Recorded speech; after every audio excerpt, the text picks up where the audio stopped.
Hello guys, welcome to my channel HN classes. आज हम लोग पढ़ेंगे triangle law of factor addition. ठीक है, ये लॉ बहुत ही ज़्यादा इंपॉर्टेंट है। हम लोग इस लॉ को एकदम बेसिक से देखेंगे, डिटेल से देखेंगे। ठीक है, तो एक्चुअली हम लोग इस लॉ को 3 स्टेप में पढ़ेंगे आज के लेक्चर में। ठीक है, तो पहला स्टेप में हम लोग देखेंगे ये लॉ एक्चुअली करता क्या है, होता क्या है। ठीक है, तो ये लॉ की मदद से हम लोग क्या कुछ कर सकते हैं। फिर हम लोग सेकेंड स्टेप में इस लॉ की ये जो डिराइवेशन है मैग्नीट्यूड निकालने की रिजल्टेंट फैक्टर का, तो इस डिराइवेशन को हम लोग देखेंगे और लास्ट में 2 बहुत ज़्यादा इंपॉर्टेंट क्वेश्चन सॉल्व करेंगे, जो सॉल्व करने के बाद आप लोगों को ये टॉपिक बहुत ही ज़्यादा अच्छे से क्लियर हो जाएंगे। ठीक है, तो आप लोग पेपर पेन लेके बैठ जाइए। ठीक है, तो अभी हम लोग देख लेते हैं ये लॉ कहता क्या है। ठीक है, triangle law of factor addition. ठीक है, सपोज आपके पास एक फैक्टर है, ये है वो फैक्टर जिसको मैंने बोल दिया 2i कैप। ठीक है, आई कैप मतलब एक्स एक्सिस की तरफ से डायरेक्शन होता है। फिर एक फैक्टर लिया जो है 4i कैप। ठीक है, दोनों का डायरेक्शन इस केस में सेम है। ठीक है, तो मुझे बोला गया है कि ये दोनों फैक्टर को ऐड करना है। सपोज इसका नाम है ए वेक्टर और इसका नाम है बी वेक्टर। ठीक है, तो B vector is equal to this much, A vector is equal to this much.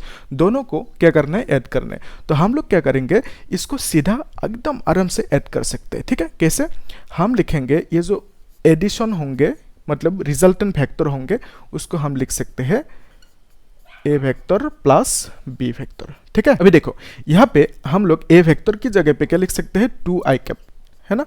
फिर क्या लिखेंगे यहाँ पे 4i कैप। तो दोनों को सम करने के बाद जो आंसर आएंगे क्या आएंगे, 6i कैप। ठीक है, तो ये जो रिजल्टेंट फैक्टर हुआ यानी दोनों का सम हुआ, कितना हुआ, 6i कैप। तो अभी इस केस में अगर हमें मैग्नीट्यूड निकलने दिया, किसका मैग्नीट्यूड, इस आर वेक्टर का मैग्नीट्यूड, तो हम क्या करेंगे, ऐसे लिखेंगे आर वेक्टर का magnitude which will be equal to 6 unit, ऐसे लिख सकते हैं। ठीक है, तो हमने क्या निकाला, यहाँ पे रिजल्टेंट फैक्टर का मैग्नीट्यूड निकाला। ठीक है, मतलब जो लेंथ होता है वही मैग्नीट्यूड होता है ना। तो अगर इसको ड्रॉ करना है, रिजल्टेंट फैक्टर को ड्रॉ करना है, हम लोग कैसे ड्रॉ करेंगे, दोनों को प्लस कर देंगे। मतलब इसका जो लंबाई है और इसका लंबाई, दोनों का टोटल लंबाई लेंथ जितना होंगे वो ड्रॉ करेंगे। ठीक है, तो यहाँ पे मैं ये ड्रॉ कर रहा हूँ, ये कितना, 4i कैप। ठीक है, तो ये है 4i कैप, इसका डायरेक्शन ये है। तो इसमें हम लोग 2i कैप को जोड़ देंगे। ठीक है, कैसे, देखो ये है इतना 2i कैप। ओके, अभी ध्यान से देखो, ये जो टोटल हुआ, टोटल को हम लोग लिखेंगे 6i कैप। ठीक है, तो ये हो गया रिजल्टेंट फैक्टर। ठीक है, ये जो रिजल्टेंट फैक्टर बना, कैसे बना, दोनों का एडिशन होके। ओके, तो इसका मतलब ये जितना लंबा होंगे और इसका जितना लंबा होंगे, दोनों का लेंथ को प्लस कर देंगे, तो जितना लंबा वेक्टर बनेगा वही होगा रिजल्टेंट वेक्टर। ओके, ये केस सिंपल था क्योंकि डायरेक्शन दोनों का सेम था। अगर ऑपोजिट डायरेक्शन में होता, जैसे कि मान लो ये एक फैक्टर है, ये 4i कैप है। ठीक है, और एक फैक्टर है ये, ओके, 2i कैप। फाइन, तो इस केस में जो रिजल्टेंट फैक्टर होंगे वो कितना होंगे, 4i cap minus 2i cap. ठीक है, इसका मतलब दोनों का डायरेक्शन क्या है, ऑपोजिट है। फाइन, तो आंसर क्या आएंगे, 2i कैप आएंगे। ओके, तो क्या हुआ कि इससे हमने इसको माइनस किया, मतलब इसका लेंथ को भी माइनस करना होगा ना। तो कितना माइनस करेंगे, इसका जो लेंथ है उतना ही माइनस कर देंगे यहाँ पे। ठीक है, तो जो ये रिजल्टेंट फैक्टर होंगे कितना होंगे, इतना। ठीक है, तो इसको हम क्या बोलेंगे, 2i कैप। ओके, तो रिजल्टेंट फैक्टर का डायरेक्शन क्या है, i कैप है। ठीक है, तो मतलब इस डायरेक्शन में है। ओके, अगर मोर स्पेसिफिक होना चाहते हो तो आप इसका डायरेक्शन को क्या लिख सकते हो, माइनस i कैप लिख सकते हो। ठीक है, या तो ऐसे -2i कैप कर सकते हो। फाइन, तो यहाँ तक हमें समझ में आ गया। और अगर इस केस में भी मैग्नीट्यूड निकलना है तो हम क्या कर सकते हैं, आर मैग्नीट्यूड 2 यूनिट लिख सकते हैं। ठीक है, ये बहुत इजी था क्योंकि इसका डायरेक्शन सेम था, और लेकिन इसका डायरेक्शन क्या है, ऑपोजिट है, फिर भी ये इजी है। ठीक है, ऑपोजिट होने से क्या करते हैं हम लोग, एक माइनस साइन लगा देते हैं। ठीक है, तो जो रिजल्टेंट फैक्टर होगा उसका डायरेक्शन क्या होगा, जो ज़्यादा लंबा फैक्टर था, ओके, उसका जो डायरेक्शन था वही होगा रिजल्टेंट फैक्टर का डायरेक्शन, जैसे कि ये रिजल्टेंट फैक्टर का डायरेक्शन है। ठीक है, फाइन, तो ये केस सिंपल था। अगर हमें दिया गया सपोज 2 फैक्टर, ओके, जिसका डायरेक्शन अलग अलग है, मतलब एक फैक्टर है इस डायरेक्शन में और एक फैक्टर है इस डायरेक्शन में। ठीक है, इसका हेड में, इसका टेल है। ठीक है, तो इसको मैंने बोल दिया बी वेक्टर और इसको बोल दिया ए वेक्टर। ठीक ठीक है। ऐसा ज़रूरी नहीं है कि मतलब यहाँ पे हेड पे तेल ही दिया हो, ऐसा ज़रूरी है नहीं। मतलब इसको हम लोग ऐसे भी ड्रॉ कर सकते हैं ना, ये फैक्टर जो है, फैक्टर को हम लोग विदाउट चेंजिंग डायरेक्शन इधर उधर मूव कर सकते हैं, ठीक है। इसका मतलब ये जो फैक्टर है और ये जो फैक्टर है इसको ऐसे मूव कर सकते हैं ना, यहाँ तक मूव कर सकते हैं या यहाँ पे कहीं मूव कर सकते हैं, लेकिन डायरेक्शन चेंज नहीं होना चाहिए, ठीक है। तो इस केस में हमने देखा कि ये जो दोनों फैक्टर है दोनों का डायरेक्शन अलग अलग है, ठीक है। तो दोनों के बीच में कुछ एंगल भी है। इस केस में जो रिजल्टेंट फैक्टर होंगे उसे हम लोग कैसे लिखेंगे, R factor is equal to A factor plus B factor, ठीक है। यह है रिजल्टेंट फैक्टर।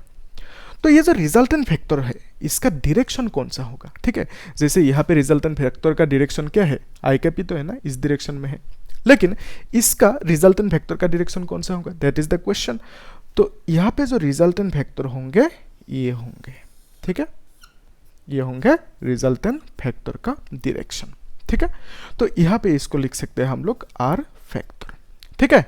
अभी देखो यहाँ पे जैसे मैंने इस रिजल्टेंट फैक्टर का डायरेक्शन निकाल लिया और फिर क्या किया, मैग्नीट्यूड भी निकाला, कितना है 6 यूनिट, ओके। ये बहुत ही आसान था। लेकिन इस केस में अगर रिजल्टेंट फैक्टर का मैग्नीट्यूड चाहिए, मतलब ये जो फैक्टर है इसका लेंथ चाहिए, कहाँ से कहाँ तक, यहाँ से यहाँ तक की लेंथ, ओके, जो है रिजल्टेंट फैक्टर का मैग्नीट्यूड। तो वो कैसे निकालेंगे, इसको निकालने के लिए हम लोग यूज करते हैं इस फॉर्मूला का, ठीक है।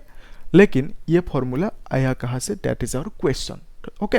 तो हम लोग आज इस फॉर्मूला का डेरिवेशन देखेंगे, ठीक है। एकदम आसान है, ओके। तो हम लोग बेसिक से देखेंगे, एकदम डिटेल्स में देखेंगे, आप लोग घबराने का कोई ज़रूरत है नहीं, ठीक है। तो देखो,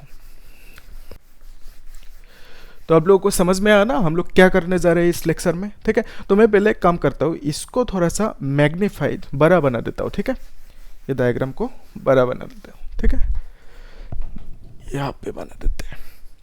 ये है सपोज फैक्टर जो है ए फैक्टर, ठीक है। तो ए का मैग्नीट्यूड मतलब क्या है, ये जो फैक्टर है इसका लेंथ को ये हम बोलेंगे ए का मैग्नीट्यूड, ठीक है। तो यहाँ से जो यहाँ तक की लेंथ है वो है ए का मैग्नीट्यूड। फिर यहाँ पे और एक फैक्टर बनाते हैं, ओहो, ये है फैक्टर मान लेते हैं। ये कौन सा फैक्टर है, बी फैक्टर, ठीक है। तो रिजल्टेंट फैक्टर कौन से होंगे, तो ये होंगे, मैं इसको दूसरा कलर से लिख देता हूँ, ये होंगे रिजल्टेंट फैक्टर, ठीक है। आप लोग स्केल यूज करना, ये पे लाइन टेढ़ा हो गया, ठीक है। तो अभी देखो हमें निकलना है ये जो रिजल्टेंट फैक्टर है इसका मैग्नीट्यूड, मतलब ये जो लेंथ है यहाँ से यहाँ तक की लेंथ उसे फाइंड करना है, ओके। तो ये जो फैक्टर है रिजल्टेंट फैक्टर, इसको तो हम लोग सिंपली लिख सकते हैं ना, ए फैक्टर प्लस बी फैक्टर।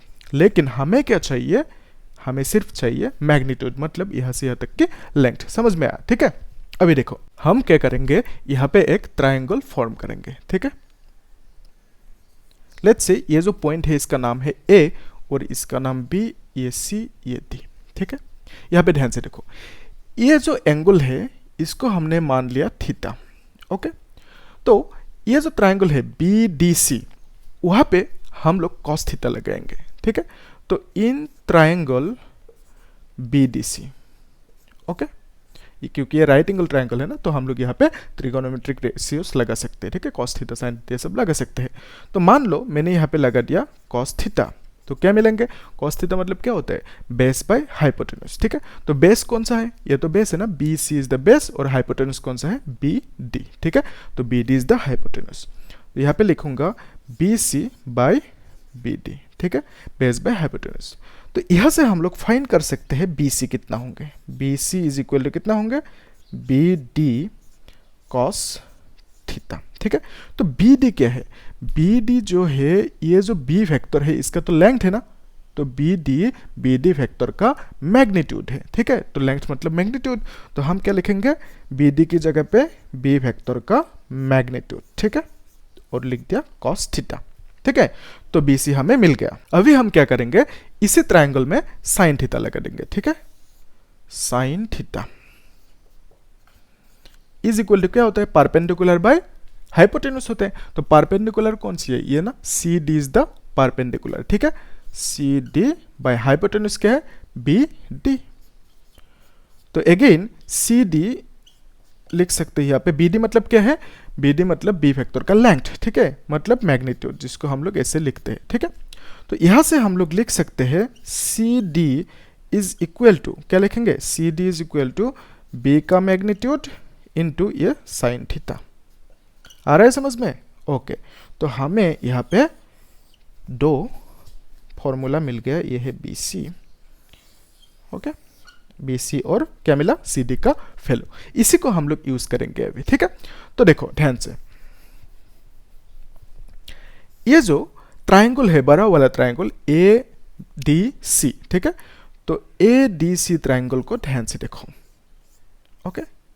तो ए डी सी ट्रायंगल पे अगर हम पाइथागोरस थ्योरम लगा दे, ठीक है, पाइथागोरस थ्योरम क्या होता है, ये जो हाइपोटेन्यूज है इसका स्क्वायर ना, A D square, okay, is equal to क्या लिखेंगे, ए सी स्क्वायर, ठीक है, फिर प्लस डी सी, और सी डी भी लिख सकते हैं ना, सी डी स्क्वायर, ठीक है।